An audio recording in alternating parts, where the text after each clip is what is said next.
Thanks for the introduction, Paul, and thanks to Nicholas and the team for hosting this again. We're normally over on the Gold Coast, of course, but it's good to be presenting in our home state. This session is on battery minerals and battery metals, what rare earths are. The next four will be talking about lithium.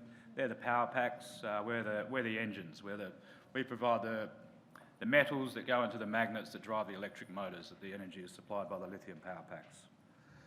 So rare X, what are we and what are we doing? We're focused on rare earths, of course. We're quickly growing and expanding our resource at Cummins Range in the Kimberley. We're having some really exciting success up there at the moment. We've been drilling all year. We'll keep drilling through till Christmas.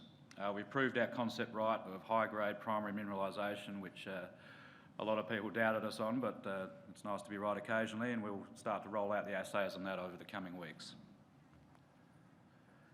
Disclaimer, of course, there's a couple of our happy employees up there in the heat, getting pretty warm at the moment. Corporate snapshot, REE is the ticker, trading about 10 cents at the moment, so still a modest market cap of $40-odd million, 5.5 in cash and shares, so we're well funded to do what we want to do this year. EV, 40 million bucks. We think that's still relatively cheap compared to some of our peers that are probably only 12 months more advanced at us, and the likes of Hastings and Arafura's and whatnot. They all trade around the $300 million, so I think there's a bit of price appreciation to come over the next 12 to 18 months for our shareholders. Board is definitely worth touching on.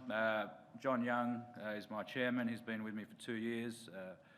Very good, very grounded, got a lot of advice and experience in industrial minerals, of course being a co-founder of Pilbara Minerals, which I believe is a company that is well known to this audience. Cameron Henry there, he mainly builds lithium plants, but understands the industrial processing very well, so well supported with my board. It's worth touching on, we've just brought on a general manager of projects, and this morning we've outlined our plan to complete a scoping study over the next 6 months, which James is very much in charge of. So we're committed to both exploring this project and bringing it through to feasibility stage over the next 6 months. Look, I've probably touched on most of this. This is our investment overview. As I mentioned, we're located in Western Australia, so you can't get a better state for mining than that in the world. Just south of Halls Creek, very good infrastructure up that way. We have good relations with all our traditional owners, the Jaru people, their land on which we operate. That resource there we put out middle of this year, that was based on drilling 12 months ago. We bumped it up from about 13 million tonnes to almost 20 million tonnes, so we were pretty happy with that result from a year's drilling program, 1.15 TREO and 0.14 niobium pentoxide. So it's not only a rare earth project, it's also a niobium project as well. There's potential for phosphate byproducts as well, but I won't get into too much detail on that until we've gone through the test work over the next 6 months. It's worth noting we have a high-grade resource there, contained within our 18-odd million tonnes is 6.5 million tonnes at almost 2% TREO and 0.2 niobium. So that's the stuff I'm really focused on finding, the 2% stuff, and that's what we're targeting at depth in our primary, and I'll talk about that in the later slides. You put all that into a background of increased awareness of the fragility of critical mineral supply chains and increasing underlying rare earth prices, and we think it's a pretty good time to be in the business. It has been a long time coming for rare earths. Lithium has already had its couple of runs now. I believe this is only the first of many runs for rare earths. I think we're probably 3 to 4 years behind the lithium wave.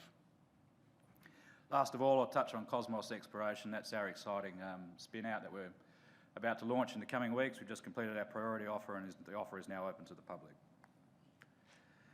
Rare earths, what are they and what are they used in?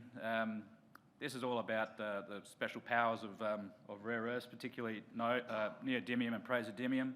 They're extremely magnetic. They're the most magnetic of all the elements, and they go into rare earth permanent magnets for use in electric vehicles, wind turbines, specifically offshore wind is a huge user of rare earths. So they're the sectors we track, EVs and offshore wind, and we just see really strong compound annual growth on these in these areas, and it's going to be a story of growing demand for rare earths over the next 10 years.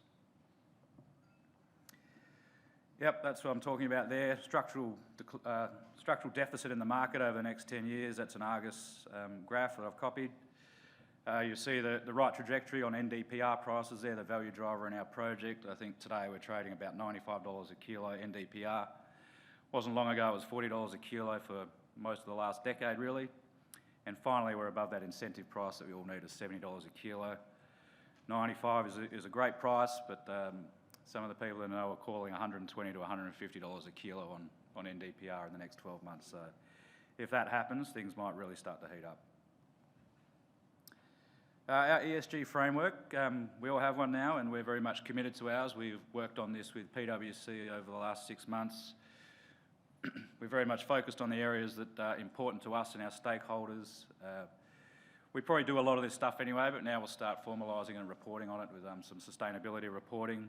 We work well with our local TOs, the JARU people, and we fundamentally believe that rare earths have a very strong part to play in the decarbonisation of the economy, and we're very proud of what the rare earths can do to help us get there.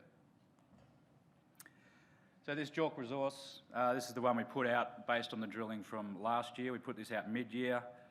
I've talked about the breakdown there and how we're very much focused on finding the 2% material, and we're doing that with the drilling at depth at the moment.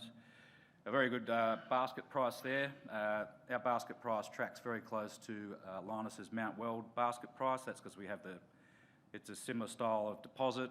We have the same NdPr content, we have the same Dy and terbium content as well, so our basket price will be very much the same as theirs. This is why I'm focused on the 2%. We want to be to the left-hand side of that graph. At our global cut, we sit in the middle, but if you start looking at our 1% cut, we move to the left of the chart. And that's where we want to be. You know, it's always a very true adage that grade is king, and that's where we are trying to move this project. The geology of Cummins Range, it's a carbonatite. It's a weathered carbonatite for those that are familiar with these things. We think we have some further grade enhancing structures within the deposit as well, mainly northwest, southeast trending structures which have further concentrated the rare earths into these channels and structures at depth. And that was the hope of our drilling program this year, was to confirm that, and we've very much done that.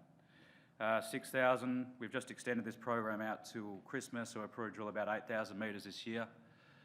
And then over the wet season, we'll sit down and think about it, and we'll be champing at the bit to get back out there late March, early April.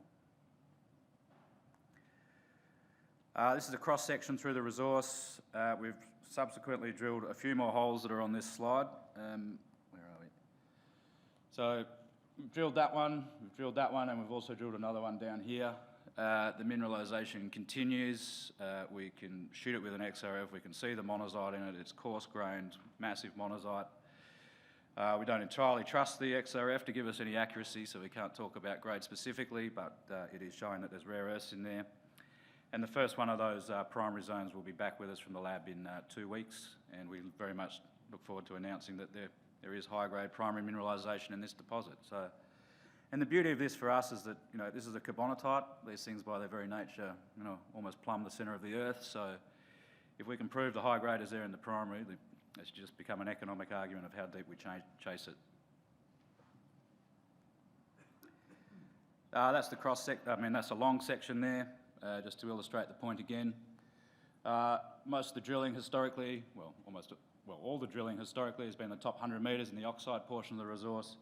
This is the drilling we've been doing this season. All of these holes have intersected primary mineralisation. So this is what it looks like in the oxide, and that's what it looks like in the fresh. So we're not making it up. You know, it continues. Study work, this is what we talked about this morning with our press release to the ASX. We are now fully committed to delivering a scoping study by mid-next year, hopefully Q1 next year. A very well-credentialed bunch of consultants there to help us get this done. There's a lot that goes into rare earth projects.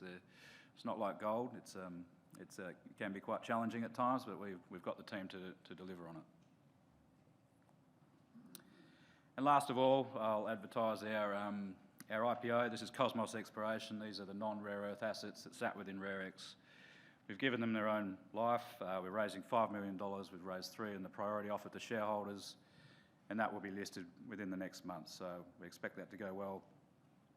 a very modest EV of 2 million, so a slightly different business model to some of the other IPOs that have gone off lately, but we think this is attractively priced with good projects and very leanly run. So Borrow East, nickel copper projects, Orange East, it's a copper gold porphyry project. So last of all, why do you want to invest in us? We are in the rare earths business. We think this is an extremely exciting area to be in.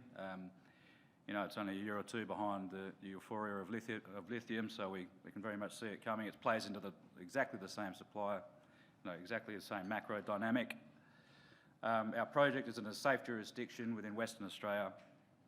Very good resource upgrade just announced this year. We've proved on our concept of high-grade primary resource mineralisation, and we'll deliver those assays over the next 2 to 3 months. Rare earth prices are on the up, and long may it continue. And last of all, have a look at our little IPO, Cosmos Exploration. We think we've got another good company in the making there. So thank you very much.